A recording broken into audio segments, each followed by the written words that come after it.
ओम नमो भगवते वासुदेवाय। क्यों? क्योंकि कहा गया है ब्राह्मण प्रसन्न तो मंत्र दान। जब ब्राह्मण प्रसन्न होता है मंत्र का दान देता है। राजा प्रसन्नम तो गज भूमि दान। यदि राजा प्रसन्न होता है तो गज और भूमि का दान दे देता है। राजा प्रसन्नम तो गज भूमि दान। और बनिया प्रसन्न तो कौड़ी छदान। कुछ रुपया पैसा दे देगा क्योंकि उसके पास धन ही वही है। और ब्राह्मण प्रसन्न तो मंत्र दान। और ब्राह्मण प्रसन्नम तो मंत्र दान। आज नारद ऋषि प्रसन्न हो गए बालक की भक्ति देख करके और मंत्र दे डाला।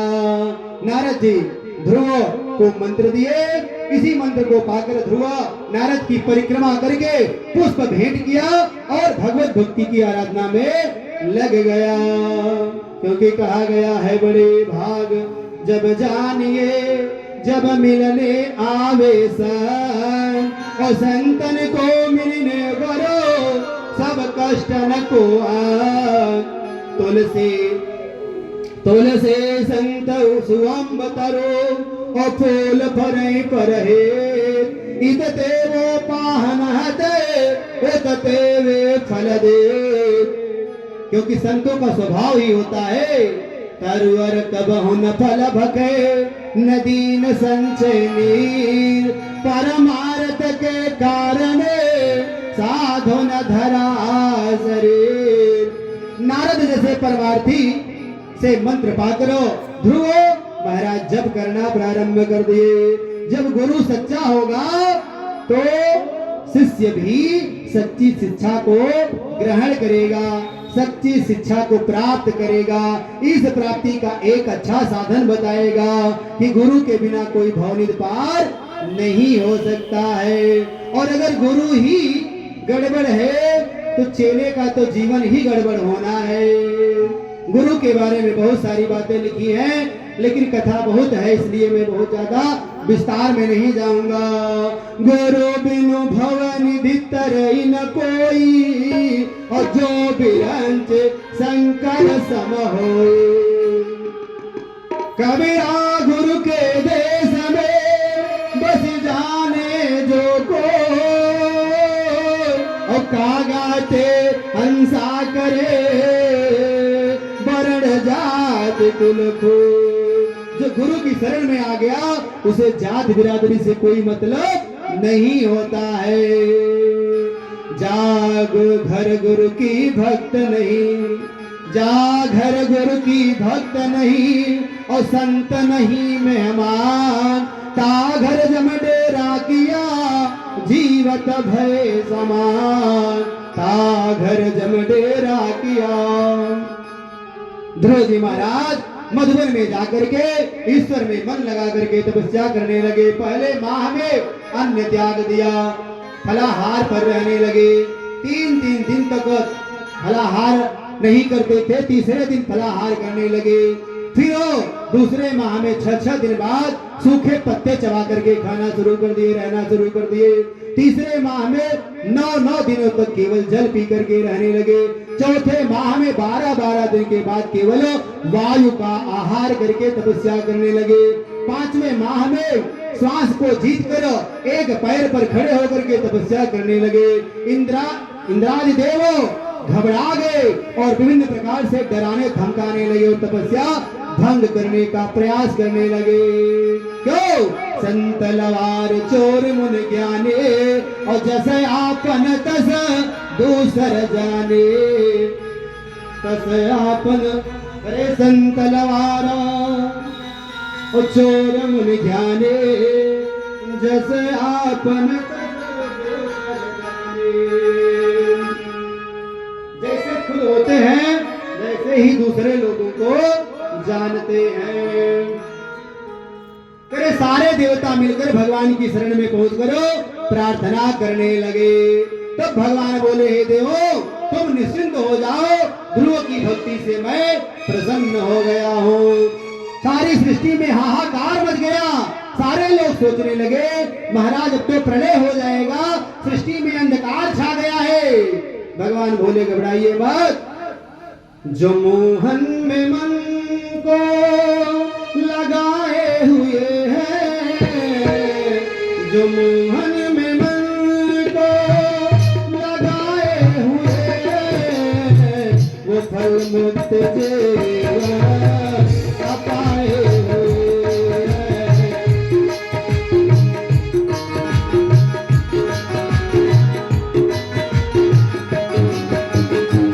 जो बंदे हैं गंदे, जो बंदे हैं दुनिया के गंदे सरासे, वो फंदे में खुद को फंसाए हुए हैं, वो फंदे में खुद को फंसाए हुए हैं।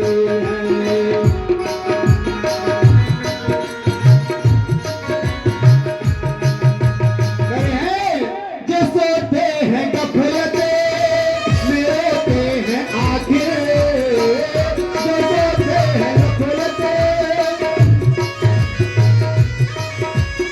जो खोते न चैने हाथ आए हुए हैं, जो खोते न चैने हाथ आए हुए हैं।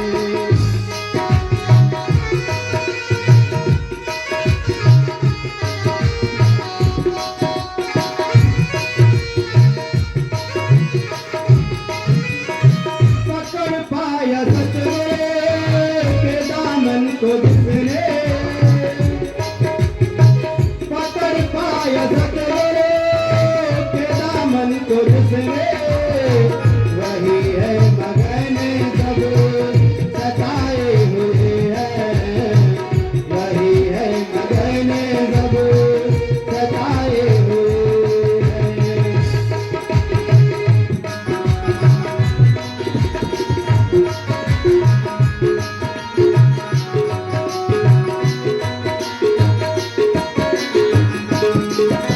भागवत महापुराण के भगवान गरुड़ पर बैठ करके ध्रुव के पास आकर के प्रत्यक्ष रूप से और मन के आंतरिक रूप से दर्शन दिए। जब ध्रुव नेत्र खोले तो नारायण प्रभु को देखकर पैरों में लौट गए। ध्रुव पढ़े लिखे तो है नहीं, अब मांगे तो क्या मांगे, करे हैं है सत्य जहां भगवान वही, है सत्य जहां भगवान वही, है प्रेम जहां भगवान वही,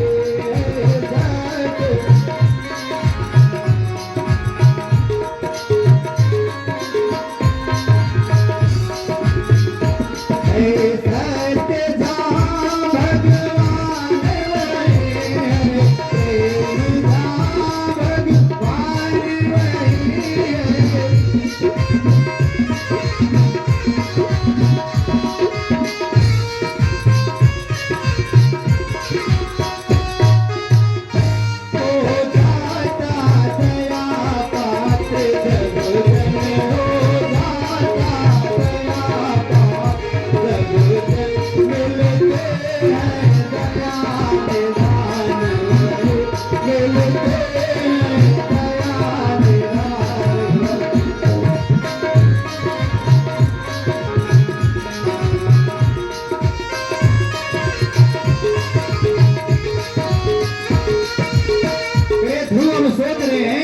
कि मैं कैसे पूजा करूं, कैसे स्तुति करूं प्रभु की, मुझे तो कुछ आता नहीं है। प्रभु समझ गए, दिव्य शंख को इनके कपोलों से स्पर्श कराया ध्रुव महाराज के।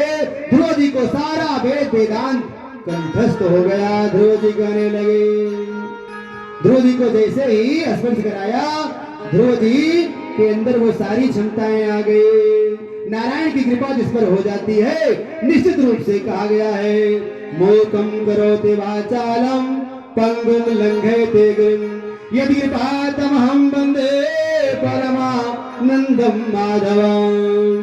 प्रभु बोले ध्रुव तुम मांगो क्या चाहते हो। ध्रुव बोले प्रभु आपके दर्शन के बाद अब मुझे कुछ पाने की लालसा नहीं रही।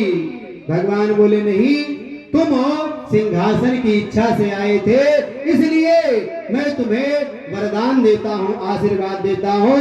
जाओ, तुम सिंहासन पर विराजमान होकर के 36,000 वर्ष तक राज करो। अंत में ध्रुव अपनी माता के साथ प्रभु के धाम गए। आज भी ध्रुव लोक में ध्रुव विद्यमान है, विराजमान है। ऐसे ध्रुव के साथ भक्ति करते हुए सारे लोग भक्ति में लीन होना चाहिए सबको। ध्रुव संग लागे जप्यूं हरि नाओ, पायं अचल अनुपम ठाओ। कहा गया है, राम जपते रहो, काम करते रहो। राम जपते रहो, काम करते रहो। राम जपते रहो, काम करते रहो। राम जपते रहो, काम करते रहो। जीवन का निकल जाएगा, नाम जपते रहो, काम करते रहो। नाम जपते रहो, काम करते रहो।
सुखदेव जी भगवान कहते हैं, परीक्षितों, जैसे सूर्य नारायण के उदय होने पर संपूर्ण त्रिभुवन का अंधकार समाप्त हो जाता है, ऐसे ही भगवान के मंगलमय नाम का गान करते ही जीव के जन्म जन्मांतरों के पाप पुंज भस्मीभूत हो जाते हैं। परीक्षित ने कहा, महाराज ऐसा कभी हुआ भी है क्या? कोई प्रमाण भी है? तब श्री सुखदेव जी कहने लगे, कन्नौज में रहने वाला एक अजामिल नाम का ब्राह्मण है, बहुत बड़ा वेद पाठी और मातृ पितृ भक्त था। वह पतिव्रता पत्नी भी थी, आज्ञाकारी बेटे भी थे, सब कुछ था। पर दुर्भाग्य से एक दिन समिधा बीनने के लिए वह जंगल में गया हुआ था। किसी शूद्र वेश्या में रत देख लिया, किसी शूद्र को वेश्या में रत देख लिया तो मति उसकी मलिन हो गई और उसी वेश्या के साथ हमेशा हमेशा के लिए वही चल दिया। उस वेश्या से उसे 10 संतानें हुई, 10 पुत्र हुए। सबसे छोटे बेटे का नाम संत महात्माओं के कहने पर नारायण रख दिया। एक बार जब मृत्यु का समय आया तो काले काले यम के दूत अपने ओर आते हुए देख करके वह अजामिल जोर जोर से डर के मारे अपने छोटे पुत्र को बुलाने लगे, बेटा नारायण बचाओ, बेटा नारायण बचाओ।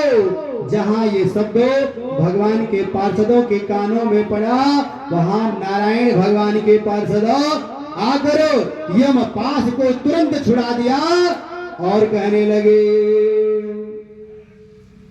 सूर्य छिपे अदली बदली और चंद्र छिपे दिन अमावस आए, सूर्य छिपे अदली बदली और चंद्र छिपे दिन अमावस,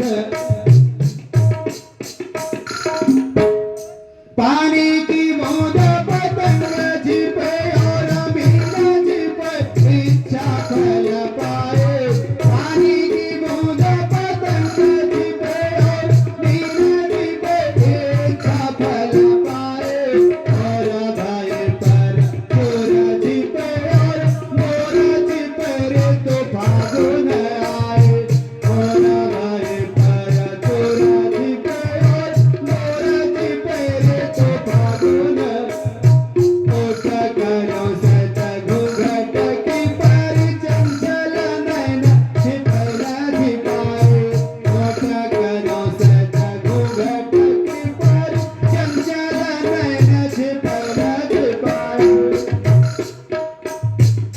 अरे ब्राह्मण उस नारी के नेत्रों की जाल में ऐसा फंस गया कि जीवन ही पूरा उसका बर्बाद हो गया, उसका बदल गया।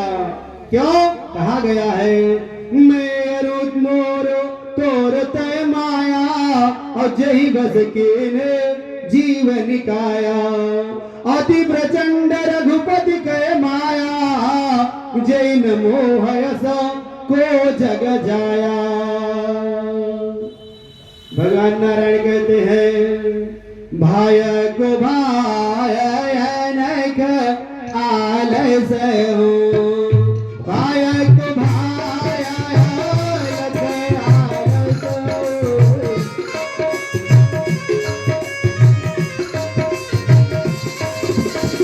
नाम जपत मंगल से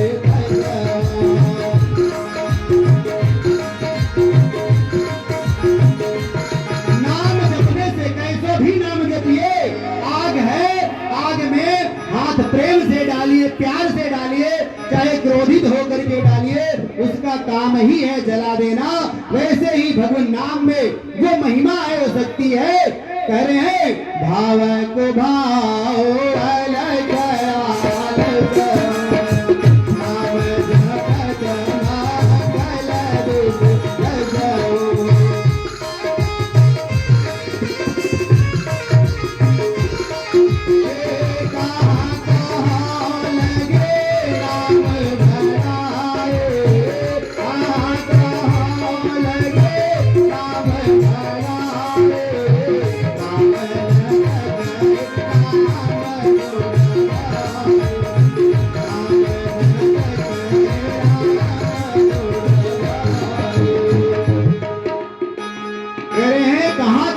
की महिमा कहूं, सिर्फ नाम लेने से अजामिल का उद्धार हो गया। कह रहे महाराज परीक्षित बोले, भगवान के ही जब सभी जीव हैं, फिर भगवान देवों का ही पक्ष आके क्यों लेते हैं? वे भगवान ने ही सबको उपजाया है, सबको बनाया है, फिर देवताओं का ही पक्ष क्यों लेते हैं? श्री सुखदेव जी बोले, यही प्रश्न एक बार युधिष्ठिर जी ने राजसूय यज्ञ में श्री कृष्ण ने शिशुपाल का जब वध कर दिया तो उसके शरीर से एक ज्योति निकल करके भगवान श्री कृष्ण के चरणों में लीन हो गई। ऐसा देख करके युधिष्ठिर महाराज जी ने नारद जी से पूछा था। करे फिर शिशुपाल तो दुराचारी था, भगवान आपको कितनी गालियां दे रहा था, फिर इसको भगवान का धाम आखिर क्यों मिला? तो नारद जी ने कहा, एक बार राक्षसों ने कहा, हे प्रभु हमारा भी उद्धार करने का उपाय करिए। भगवान बोले, तुम हमारा भजन करो, हम तुम्हारा भी उद्धार कर देंगे। राक्षस बोले, प्रभु मैं भजन तो नहीं कर पाऊंगा।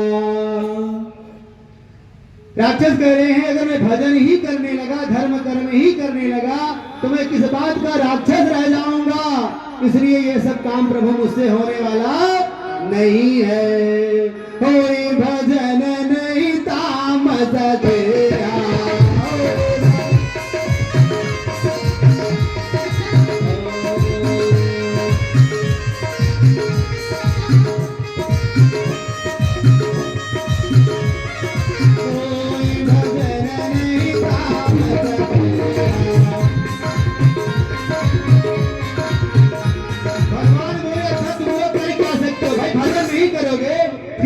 कर सकते हो? चाह रहे हो कि हमारी कृपा तुम्हारे ऊपर बनी रहे, तो कर क्या सकते हो आखिर? तब भगवान कहने लगे, तुम लोग क्या कर सकते हो? राक्षस बोले, प्रभु ये तामस शरीर में भजन नहीं हो सकता, मैं आपको गालियां दे सकता हूँ, दुराचार कर सकता हूँ, अत्याचार कर सकता हूँ, आपका जगह जगह विरोध कर सकता हूँ, आपसे मैं बैर कर सकता हूँ, झगड़ा कर सकता हूँ, आपके भक्तों से मैं झगड़ा कर सकता हूँ। भगवान बोले, ठीक है, तो तुम मुझसे बैर ही रखो, कोई तो नाता मुझसे रखो, क्योंकि मित्रों को उतना लोग नहीं याद करते हैं जितना दुश्मनों को याद रखते हैं। दुश्मनी का ही नाता रखो, क्योंकि हमेशा मेरा स्मरण तुम्हारे मन में आता तो रहेगा। असुरों को भी वही गति दी जो अपने प्यारे भक्तों को दी थी। एक ही बाण प्राण हर दिया,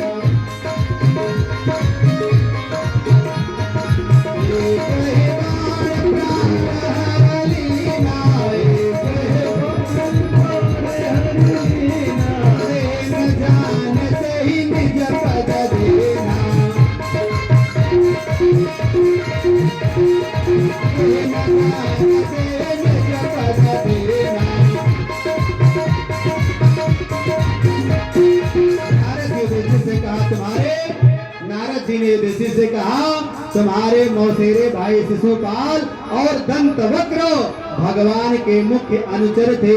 ब्राह्मण के शाप से ये दोनों उस स्थान से भ्रष्ट हो गए थे। युधिष्ठिर ने नारद जी से पूछा, है प्रभु भगवान के अनुचरों को ब्राह्मणों ने श्राप क्यों दे दिया? नारद जी बोले, एक बार ब्रह्मा जी के पुत्रों, इसके बारे में हम लोग सुन चुके हैं, आगे की कथा ले चलते हैं। कह रहे हैं, प्रथम जन्म हिरण्यकश्यप को जब जय और विजय को श्राप दिया था, तो 3 जन्मों तक राक्षस होने का श्राप दिया था। वो 3 जन्मों में कौन कौन से राक्षस होकर के पैदा हुए थे? बैठे हुए सज्जनों में से, भगवान भक्तों में से कोई बता सकता है वो तीनों जन्म कौन कौन से हैं? उम्र 40 साल के नीचे वाले, ऊपर वाले बाबा लोग तो जानते ही हैं, बुजुर्ग लोग।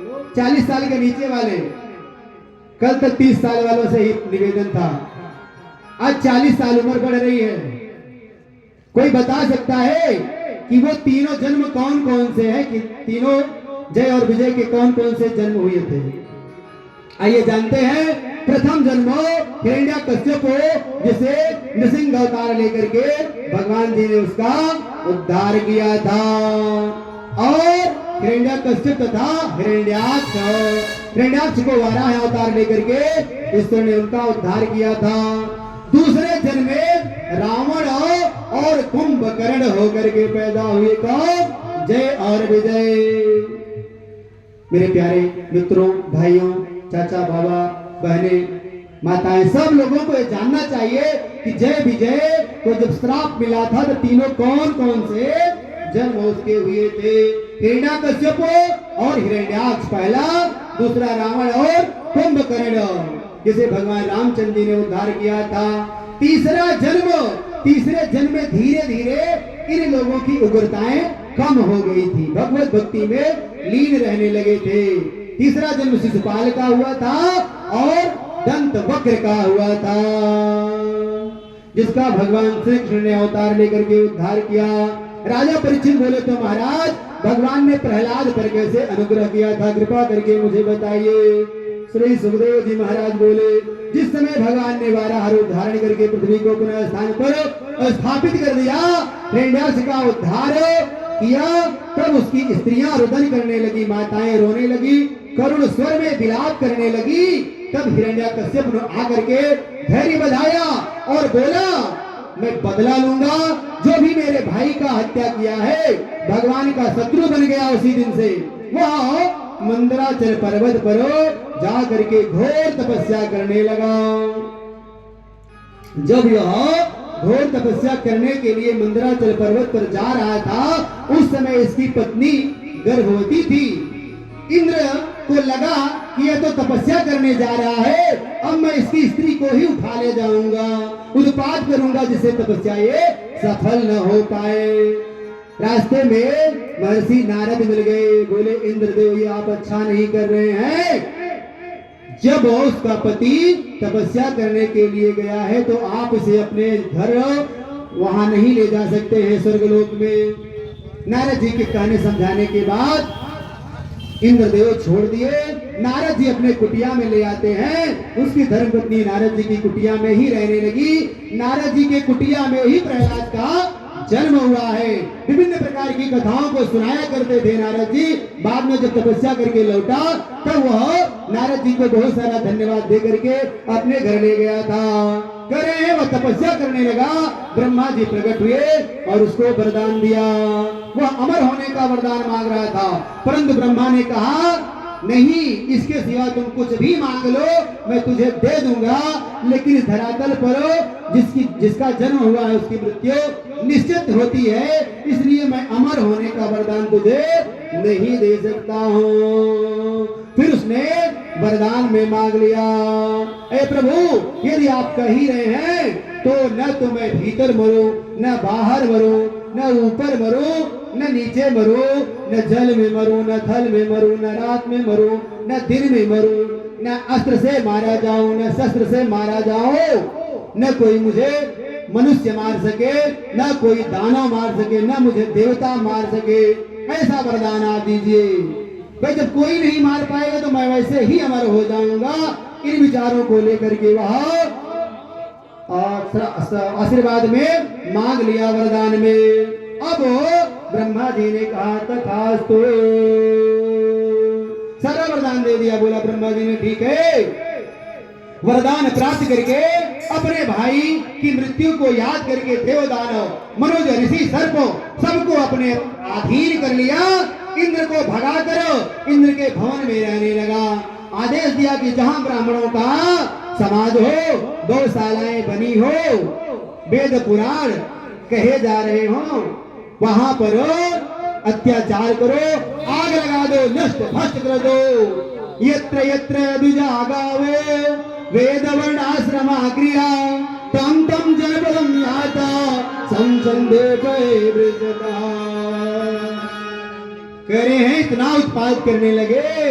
शुभयाचरण कतौ नहीं हो